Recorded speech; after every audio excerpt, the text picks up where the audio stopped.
Hello friends, welcome back to my channel. तो BTS की और एक लेटेस्ट एपिसोड में आप लोगों का स्वागत है। तो जैसा कि हमने लास्ट एपिसोड में देखा था, जियान और यूनर सेकंड लेवल में पहुंच गए थे, बट इस लेवल के अंदर भी हानिया और हार्ली ने जियान को मारने के लिए एक ट्रैप प्लान किया था। बट जियान और यूनर इस चीज को समझ लेते हैं और इस वजह से हानिया और हार्ली को ही अपनी ट्रैप में फंसा लेते हैं। और यही से आज की एपिसोड स्टार्ट होती है, जहाँ यूनर कहने लगती है, हमें तो पहले ही तुम्हारी हरकत के बारे में पता लग गया था, क्योंकि तुम लोग 9 स्टार एनर्जी कोर जैसी रेयर ट्रेजर को इतनी आसानी से हमारे लिए तो नहीं छोड़ोगे। और इस वजह से हमें पता चल गया तुम लोगों ने ही इस ट्रैप को हमारे लिए प्लान किया है। बट इस बार हमारी बारी है और कितनी हंसी की बात है, तुम लोग हमारी ट्रैप में फंस गए। और तभी जियान भी वहाँ पर आ जाता है और कहता है, हमें पता है तुम लोग 2 हफ्तों से हमारा पीछा कर रहे हो, इस वजह से अब वक्त आ गया है इसे खत्म करने का। और जियान ये कहते ही अपनी हेवनली फ्लेम को अपने हाथों में बाहर निकल लेता है। और तभी हानिया हंसते हुए कहता है, हाँ, तुम लोगों के प्लान हमारे प्लान से बेटर है, बट तुम अगर सच में हमारे साथ लड़ना चाहते हो तो ये तय करना मुश्किल है यहाँ पर कौन जिंदा रहेगा और कौन मरेगा। और ये सुन के हनली भी कहने लगता है, जियान तुम्हारी स्ट्रेंथ बस 16,000 पे है, इस वजह से तुम्हें मारना हमारे लिए इतना भी डिफिकल्ट नहीं है। और ये सुन के जियान हनली को ट्रोल करते हुए कहता है, ये बात वो कह रहा है जिसने हमारे साथ फाइट करते हुए अपनी एक हाथ को खो दिया था, और भले ही तुमने अपने हाथ को ग्रो कर लिया है, बट मैं दोनों हैंड की डिफरेंस सेंस कर पा रहा हूँ। और ये सुन के हनली काफी ज्यादा गुस्सा हो जाता है और कहता है, जियान आज मैं तुम्हें यहाँ पर मार डालूंगा, चाहे इसके लिए मुझे कुछ भी करना पड़े। और ये सुन के हम देखते हैं जियान को, जो हनली को कोई भी रिप्लाई नहीं देता है और बिना कोई देरी किए अपनी हेवनली फ्लेम का एक पाम बना के हनली के ऊपर अटैक कर देता है। बट वो दोनों उस पाम अटैक को डॉच कर लेते हैं, बट जियान उस पाम अटैक का डायरेक्शन बदल देता है और फिर से उनकी तरफ भेज देता है। और ये देख के हनिया कुछ हैंड साइन को बनाने लगता है और इस वजह से वहाँ के आसमान में काफी सारे क्रैक्स ओपन हो जाता है और उनमें से ब्लडी चेन्स निकल के जियान के उस पाम में काफी सारे छेद कर देता है। और इस वजह से वहाँ पर काफी बड़ा ब्लास्ट होता है और इस वजह से हनली और हनिया थोड़ी दूर पीछे चला जाता है। और ये देख के हम देखते हैं यूनर को, जो उनकी तरफ अटैक करने के लिए जाने लगी थी, बट हनिया यूनर को सेंस कर लेती है और इस वजह से वो भी एक ब्लडी शॉट को बाहर निकल लेता है और यूनर के ऊपर अटैक करने के लिए चला जाता है। और हनिया को अटैक करते हुए देखकर यूनर भी अपने गोल्डन फ्लेम से एक एरो को बना लेती है और हनिया के अटैक में काउंटर अटैक कर देती है। और इस वजह से वहाँ पर काफी बड़ी ब्लास्ट होती है और एक बहुत ही बड़ा स्पेस क्रैक बन जाता है। और तभी हम देखते हैं हनिया को, जो चिल्लाते हुए हेनली से कहता है, अभी के लिए मैं इस लड़की को रोकता हूँ और तुम जल्दी से जियान को खत्म करो। और उसके बाद हनिया फिर से यूनर के ऊपर अटैक करने के लिए चला जाता है और यूनर के साथ फाइट में बिजी हो जाता है। और वही दूसरी तरफ हम देखते हैं हेनली को, जो हंसते हुए कहता है, जियान आज मैं तुम्हें मार के मेरे टूटी हुई हाथ का बदला लूंगा। और ये कहते हैं हेनली अपनी 2 बड़े बड़े साइड को बाहर निकल लेता है और ये देख के जियान भी अपनी हेवी रोलर शॉट को बाहर निकल कर रेडी हो जाता है और उसके बाद उन दोनों के बीच में भी फाइटिंग स्टार्ट हो जाता है। बट हम देखते हैं जियान को, जो एक 16,000 होके भी हनली को काटे का टक्कर दे रहा है। और ये देख के हनली भी एक स्पेस क्रैक से काफी सारे ब्लडी चेन्स को बाहर निकल के जियान के ऊपर अटैक कर देता है। बट जियान अपने फायर स्प्लिटिंग सुनामी से उन सारे चेन्स को ही एक ही बारी में डिस्ट्रॉय कर देता है और इस वजह से हनली काफी ज्यादा शॉक्ड हो जाता है और भागते हुए दूर खड़ा हो जाता है। बट जियान हनली को इस बार जाने नहीं दे सकता है और इस वजह से जियान फटक से हनली के सामने आ जाता है। बट हम देखते हैं हनली को, जो जियान को इतना करीब देख के अपने क्लैम टैटू को एक्टिवेट कर लेता है और इस वजह से सर्टेनली हनली की जो स्ट्रेंथ है वो काफी ज्यादा बढ़ जाता है और अपनी साइड के प्रेशर से जियान को पीछे ढकल देता है। और हनली की बढ़ी हुई स्ट्रेंथ को देख के जियान भी शॉक्ड हो जाता है और जियान कहने लगता है, इसने अपने क्लैम टैटू को एक्टिवेट कर लिया है। और वही हम देखते हैं हेनली को, जो पागलों की तरह जोर जोर से हंस रहा है और अभी के लिए हेनली की बॉडी से काफी ज्यादा एनर्जी बाहर निकल रहा है। और इस वजह से जियान कहता है, ये हैंड क्लैम तो वाकई ही काफी ज्यादा पावरफुल है, क्योंकि ये जो सीक्रेट क्लैम टैटू है ये स्ट्रेंथ को एनहांस करने के साथ साथ जो फिजिकल इंजरी हुई है उसे भी हील कर देता है। और तभी हनिया हंसते हुए कहने लगता है, जियान तुम भी तुम्हारी शाओ क्लैन की तरह ही कमजोर हो और तुम लोगों की कोई औकात नहीं है हमसे फाइट करने की। और तभी जियान सोचने लगता है, वाकई ये क्लैम टैटू काफी ज्यादा इंटरेस्टिंग है, क्योंकि इसकी इस्तेमाल करने की वजह से हनली की स्ट्रेंथ 8 स्टार 1000 को क्रॉस कर चुका है और इसकी स्ट्रेंथ डेफिनेटली 9 स्टार पे पहुंच चुका है और इस क्लैम टैटू के कोई भी साइड इफेक्ट नहीं है। इस वजह से ये तो क्लियर है ये एंशिएंट ब्लड वाकई काफी ज्यादा प्रीशियस होता है। और तभी हेनली जियन के ऊपर अटैक करते हुए कहता है, चलो आज मैं तुम्हें फील कराता हूँ आखिर ट्रू ब्लड लाइन पावर क्या होता है। और ये कहते ही हेनली जियन के ऊपर एक जबरदस्त अटैक कर देता है। और जियन जब इस अटैक को अपने हेवी रोलर शॉट से रोकने की कोशिश करता है तब जियन काफी ज्यादा शॉक्ड हो जाता है और इस प्रेशर की वजह से जियन को भी पीछे हटना पड़ता है। बट हेनली जब देखता है जियन उसके अटैक से बच गया है तब वो जियन के पीछे एक स्पेस क्रैक ओपन करके फिर से जियन के ऊपर अटैक कर देता है। बट जियन इस बार भी हेनली को सेंस कर लेता है और बहुत आसानी से उसके अटैक को डॉज कर लेता है। और अभी के टाइम हेनली के जो अटैक है वो काफी ज्यादा स्ट्रॉन्ग हो चुका है और इस वजह से हेनली कंटिन्यूअसली जियन के ऊपर अटैक करने ही लगता है। और 2-4 अटैक को टैकल करने के बाद जियन भी समझ जाता है जियन अपने 6,000 स्ट्रेंथ के साथ हेनली के अटैक्स को नहीं रोक सकता है। इस वजह से जियन अपनी 3000 लाइटनिंग मूवमेंट का यूज करता है और हेनली के सारे अटैक को डॉज करने लगता है। और तभी हेनली जियन के ऊपर एक स्लैश अटैक कर देता है और हेनली के ऐसे रश अटैक को देखते जियन भी समझ जाता है ऐसे तो काम नहीं बनेगा। इस वजह से वो पीछे हटते हुए अपने स्काई फायर 3 मिस्ट्रेस चेंजेस को एक्टिवेट कर लेता है और जियन के sky fire 3 mistress change use करते ही जियन की स्ट्रेंथ भी 8,000 पे पहुंच जाता है। इस वजह से हेनली जब जियन के ऊपर अटैक करने के लिए जाता है तब जियन भी अपने हेवी रोलर शॉट से हेनली के ऊपर अटैक कर देता है। और अभी के लिए जियन की अटैक इतना पावरफुल होता है कि हेनली स्पेस को फाड़ते हुए काफी दूर पीछे चले जाता है। और तभी हम देखते हैं जियन को जो sky fire 3 mistress change use करने की वजह से जियन के फोरहेड पे एक सील चमकने लगता है। और ये चीज जब हेनली देखता है वो काफी ज्यादा शॉक्ड हो जाता है और कहने लगता है शाओ क्लैन की क्लैन टैटू ये कैसे पॉसिबल है, क्योंकि शाओ क्लैन की पूरी ब्लड लाइन तो बहुत पहले ही अबंडन हो चुका है और इस वजह से ये लड़का आखिर किस तरह से शाओ क्लैन की क्लैन टैटू को यूज कर सकता है। और वही दूसरी तरफ हम देखते हैं जियन को जो अभी के लिए पूरी तरीके से तैयार है हेनली को पीटने के लिए। और इस वजह से जियन अपनी 3000 लाइटनिंग मोमेंट को एक्टिवेट कर लेता है और हेनली के पीछे आके अपनी हेवी रोलर शॉट से हेनली के ऊपर अटैक कर देता है। और हेनली जब जियन को रोकने की कोशिश करता है तब उसके प्रेशर से हेनली काफी दूर पीछे चला जाता है। और हम देखते हैं जियन को जो अपने फुल स्ट्रेंथ के साथ अभी के लिए हेनली को पीटने में लगा हुआ है। और हेनली बेचारा अपनी क्लैन टैटू को यूज करने के बावजूद भी जियन के एक भी अटैक को रोक नहीं पाता है और इस वजह से जियन हेनली को कुत्ते की तरह पीटने लगता है। बट जियन भी जानता है हेनली एक स्ट्रॉन्ग दाजुन है, इस वजह से उसे ऐसे पीट के तो खत्म नहीं किया जा सकता है। इस वजह से जियन मौका मिलता ही अपने ओवरटर्निंग लैंड सेल से हेनली के ऊपर अटैक कर देता है। और ये देख के हेनली भी एक ब्लडी क्लॉ बना के जियन के पाम के ऊपर काउंटर अटैक कर देता है। और दोनों ही अटैक जब आपस में टकराता है तब वहाँ पर काफी बड़ा ब्लास्ट होता है और हेनली जियन की पाम अटैक को रोक के जियन के सांस लिया ही था तभी वो देखता है जियन की और एक पाम अटैक हेनली के सर के ऊपर आ चुका है। और अभी के लिए हेनली कुछ करता उससे पहले ही जियन की वो पाम हेनली को हिट करता है और इस वजह से हेनली पहाड़ को चीरते हुए काफी दूर पीछे चला जाता है। और भले ही हेनली की हालत खराब हो चुका है बट फिर भी वो अपने आप को स्टेबल कर लेता है। और वही हनिया की हालत भी कुछ खास अच्छा नहीं होता है क्योंकि यूनर भी हनिया को पीट रही है और हनिया बस किसी तरह से यूनर को रोक के रखा है क्योंकि हनिया भी बहुत अच्छे से जानता है यूनर की एक भी अटैक अगर उसकी बॉडी में लगता है उसकी हालत हेनली से भी बदतर हो सकता है। और इस वजह से हेनली भी समझ जाता है अगर ये लोग इसी तरह से इस फाइट को कंटिन्यू करते रहे तो ये दोनों जरूर यहीं पर ही मर जाएंगे। इस वजह से हेनली कुछ ट्रिक्स लगाने लगता है और अपने ब्लड लाइन के फुल स्ट्रेंथ को एक्टिवेट कर लेता है और उस एनर्जी को एक एम्प्टी स्पेस में भेजते ही उस एम्प्टी स्पेस में से एक पावरफुल सोल बीस्ट बाहर आने लगता है। और इस सोल बीस्ट की एंट्री वाकई काफी अच्छा था बट जियन को तो इससे कोई भी फर्क नहीं पड़ता है। और जियन स्माइल करते हुए कहता है मैंने भी तुम्हारे लिए एक स्पेशल चीज को बचा के रखा है और लगता है अब टाइम आ गया है उसे यूज करने की और मेरी फुल पोटेंशियल को शो करने की। और ये कहते हैं जियन अपने स्पेस टूर रिंग से सारे स्काई डेमन पपेट्स को बाहर निकाल लेता है और जियन अपने हैंड साइन को बना के उन 10 स्काई डेमन पपेट्स की एनर्जी जियन के स्काई डेमन पपेट के अंदर डालने लगता है। और इस वजह से स्काई डेमन पपेट की जो स्ट्रेंथ है वो काफी ज्यादा एराइज होने लगता है और थोड़ी ही देर में जियन के golden sky demon puppet purple sky demon puppet में कन्वर्ट हो जाता है और वो सीधा उस सोल बीस्ट के ऊपर अटैक कर देता है। और जियन के पर्पल स्काई डेमन पपेट को आते हुए देखकर हेनली भी अपने हैंड साइन को चेंज करता है और चिल्लाते हुए कहता है सोल शटरिंग पाम। और वही दूसरी तरफ हम देखते हैं जियन के स्काई डेमन पपेट को जो अपने पंच में काफी ज्यादा दुई की इकट्ठा करके सीधा उस पाम के अंदर काउंटर पंच कर देता है। और जियन के स्काई डेमन पपेट की अटैक इतना स्ट्रॉन्ग होता है कि वो पूरे उस सोल बीस्ट को ही हिला के रख देता है, बट ये सोल बेस्ड काफी ज्यादा स्लो होता है। और वही जियान के स्काई ड्रैगन पपेट की रिफ्लेक्सेस एकदम दाउजन एक्सपर्ट की तरह ही है। और इसी वजह से हम नेक्स्ट सीन में देखते हैं जियान के स्काई ड्रैगन पपेट उस सोल बेस्ड के फेस पे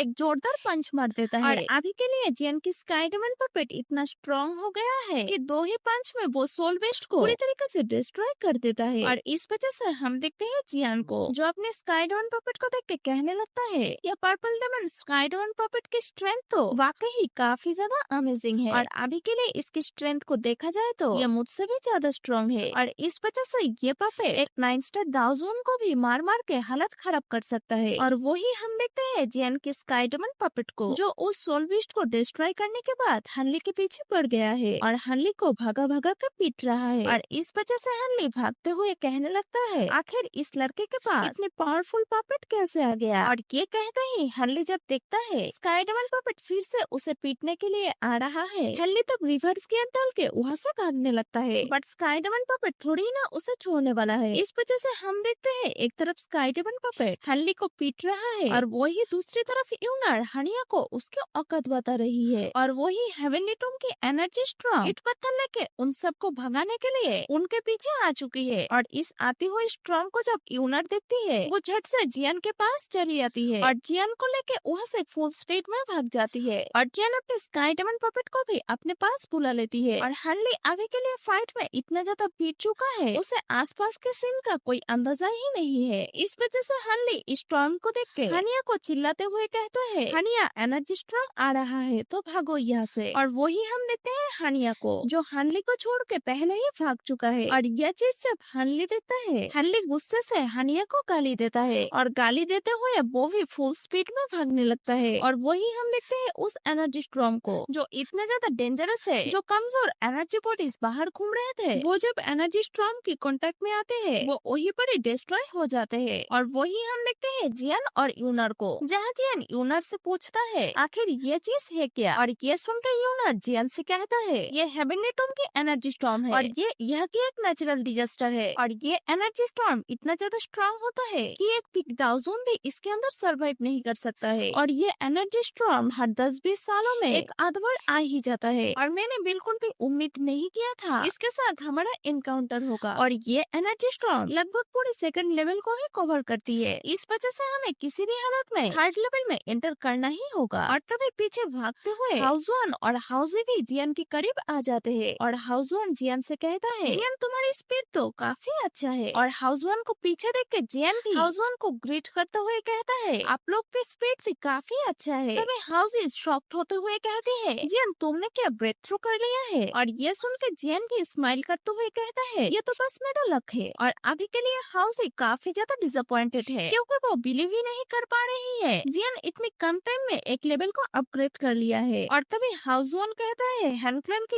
ये दोनों पर्सन बिल्कुल हमारे पीछे ही फ्लाई कर रहा है। और ये सुनकर जियान कहता है उनकी चिंता मत करो क्योंकि वो हमें इस एनर्जी स्टॉर्म की वजह से परेशान नहीं करेंगे। और वैसे भी उन दोनों की हालत अभी के लिए टाइट है। और ये सुन के हाउसवन समझ जाता है जियान और यूनर हनिया और हनली से फाइट कर चुके हैं, बट फिर भी अभी के लिए जियान पूरी तरीके से ठीक ठाक है। और इस वजह से हाउसवन कहता है ब्रदर जियान आपकी स्ट्रेंथ वाकई लाजवाब है और ये एनर्जी स्टॉर्म थोड़ी ही देर में पूरे सेकंड लेवल को कवर कर लेगा। और इस वजह से हमें किसी भी हालत में थर्ड लेवल में एंटर करना ही होगा। तो क्यों ना हम अपने हाथ को ज्वाइन कर ले और इससे हमारी स्ट्रेंथ और भी ज्यादा बढ़ जाएगा। और ये सुन के जियान भी मान जाता है और कहता है तो ठीक है। और वो लोग फुल स्पीड में आगे की तरफ बढ़ने लगता है। और उसके बाद हम देखते हैं हनली और हनिया को, जहाँ हनिया हनली से कहता है लगता है जियान और यानक्लन अपने हाथ को मिला लिया है। और ये सुनकर हनली कहता है उन्हें अभी के लिए जो करना है करने दो और जैसे ही हम थर्ड लेवल को रीच करेंगे मैं उनको जरूर मार दूंगा। और इसके बाद सीन चेंज हो जाता है और हम देखते हैं थर्ड लेवल के एंट्रेंस को, जहाँ पर 4 बंदे एंट्रेंस के सामने बैठे हुए हैं। तभी वहाँ के एक बंदा कहता है हेवनली टूम की एनर्जी स्टॉर्म लगभग पूरे सेकंड लेवल को ही डिस्ट्रॉय कर देगा और अगर कोई भी हम में से इस एनर्जी स्टॉर्म के अंदर फंस गया तो उसकी समाधि यही पर ही बन जाएगा। तभी सेकंड जनरल गुहुआ कहता है थर्ड लेवल के एनर्जी कार्डन किसी अननोन रीजन की वजह से पूरी तरीके से फ्रीज हो चुका है और इस वजह से हम लोग यहाँ पर फंसे हुए हैं। और तभी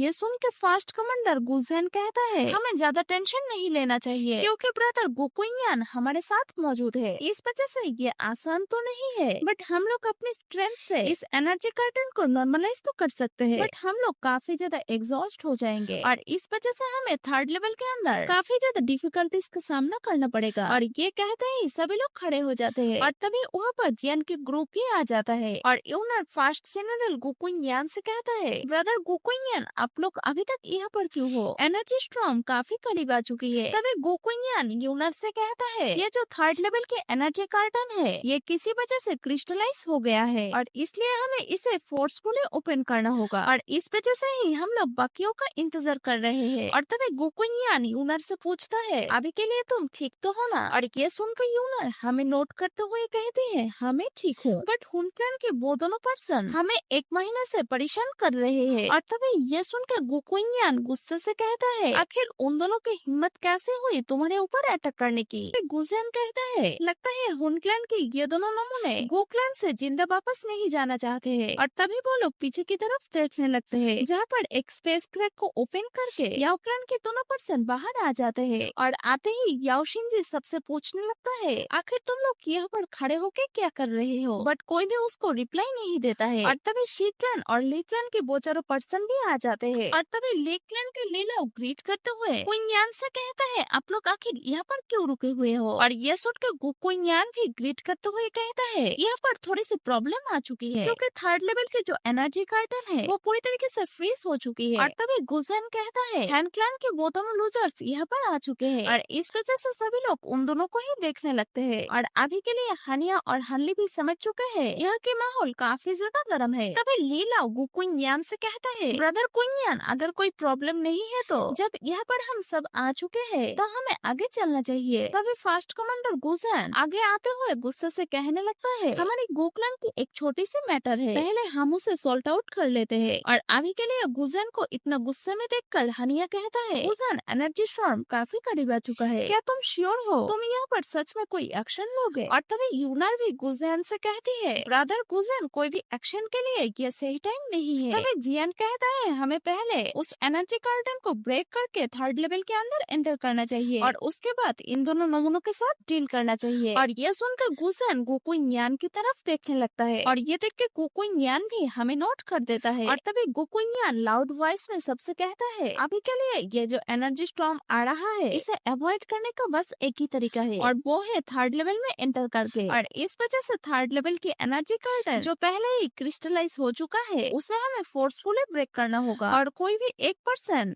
इस एनर्जी कर्टन को ब्रेक नहीं कर सकता है। इस वजह से मुझे उम्मीद है आप लोग सभी मिलकर हमारी मदद करेंगे इस एनर्जी कर्टन को ब्रेक करने में। और ये सुन के सभी लोग हमें नोट करते हुए कहते हैं, ब्रदर कुइन्यान, आप बिल्कुल भी टेंशन मत लीजिए, हम सभी आपके साथ है। और तभी याओक्लैन के वो दोनों पर्सन भी नीचे आ जाते हैं और याओशिनजी कहता है, इस मामले में हमारी याओक्लैन भी आपके साथ है। और तभी गुकुइन्यान कहता है, पहले हम लोग डिगिंग को स्टार्ट करेंगे और उसके बाद आप लोग टर्न बाई टर्न हमारी हेल्प करना। और किसी के मन में अगर कोई एविल इंटेंशन हो या फिर हमें कमजोर समझने की कोई भी प्लान करता है तो उसे अपने दिमाग से बाहर मत आने देना, क्योंकि कोई भी अगर कुछ उल्टा सीधा हरकत करता है उसके बाद मैं जो एक्शन लूंगा उसके लिए कोई मुझे ब्लेम मत करना। और ये सीधा सीधा वार्निंग था हनिया और हनली के लिए। और तभी लीलाओ कहता है, हम सभी अभी के लिए एक ही बोट के ऊपर बैठे हुए हैं और अगर कोई भी इस बोट के अंदर छेद करने की कोशिश करेगा तो हम उसे बच के तो जाने नहीं देंगे, चाहे वो कोई भी हो। और ये सुन के सभी लोग हनली और हनिया की तरफ ही देखने लगते हैं। और उसके बाद गुकुइन्यान कहता है, तो ठीक है, हम लोग पहले चलते हैं और जियान और यूनर तुम लोग सबके पीछे रहना। और ये कहते हैं सभी लोग थर्ड लेवल के एंट्रेंस में घुस जाते हैं और हम देखते हैं उस एंट्रेंस के अंदर के सीन को। और गोकलन के वो चारों मेंबर्स उस क्रिस्टल वॉल को ब्रेक करने की कोशिश कर रहे हैं और वही जियान और यूनर पीछे खड़े होकर सभी के ऊपर नजर रख रहे हैं। और कुछ ही देर मेहनत करके वो चारों फाइनली फास्ट वॉल को ब्रेक कर देते हैं और इस वजह से गुकुइन्यान सभी से कहता है, चलो आगे चलते हैं। और ये सुन के वो सभी आगे जाने लगते हैं और तभी वो एंट्रेंस काफी ज्यादा शेक करने लगता है। और इस वजह से लीक्लैन की वो लड़की कहती है, लगता है एनर्जी स्टॉर्म करीब आ चुकी है। और ये सुन के गुकुइन्यान कहता है, कोई भी पैनिक मत करो, ये एनर्जी स्टॉर्म इस एंट्रेंस के अंदर नहीं आ सकता है, इस वजह से हमें टेंशन करने की जरूरत नहीं है। इस वजह से हमें आगे बढ़ते रहना होगा क्योंकि आप बाहर कोई भी नहीं जा सकता है। इसके बाद वो सभी नेक्स्ट वॉल के सामने आ जाते हैं और तभी लीक्लैन और शीक्लैन के चारों पर्सन गुकुइन्यान से कहते हैं, आप हमें डिगिंग करने दीजिए और आप लोग रेस्ट कीजिए। और ये कहते हुए वो चारों उस वॉल के सामने आ जाते हैं और वही गुकलैंड के चारों मेंबर्स लास्ट में जाकर खड़े हो जाते हैं और ये देख के हनिया थोड़ा सा डर जाता है और वही हम देखते हैं जियान को, जिसे कुछ अजीब सा फील हो रहा है और इस वजह से वो चारों तरफ की जगह को देखने लगता है और तभी जियान अपनी स्पिरिचुअल स्ट्रेंथ की मदद से पास के वॉल में काफी ज्यादा हलचल सेंस करता है और इस वजह से जियान एक दुकी की स्लैश उस पत्थर के ऊपर कर देता है और तभी वहाँ पर कुछ अजीब सा होता है और उस वॉल से कुछ गोल्डन एनर्जी निकल के जियान के दुकी को पूरी तरीके से एब्सॉर्ब कर लेता है और तभी यूनर भी पूछने लगता है जियान अभी के लिए क्या कुछ गड़बड़ है और ये सुन के जियान कहता है इस वॉल के अंदर कोई पावरफुल एनर्जी छुपी हुई है जो खुद से ही अपने आप को रिपेयर कर सकती है और जियान के ये कहते ही पीछे के वो क्रिस्टल वॉल जो उन लोगों ने ब्रेक किया था वो फिर से रिपेयर होके सॉलिडिफाई हो जाता है और ये देख के जियान सभी से कहता है अभी के लिए इसे ब्रेक करना बंद करो क्योंकि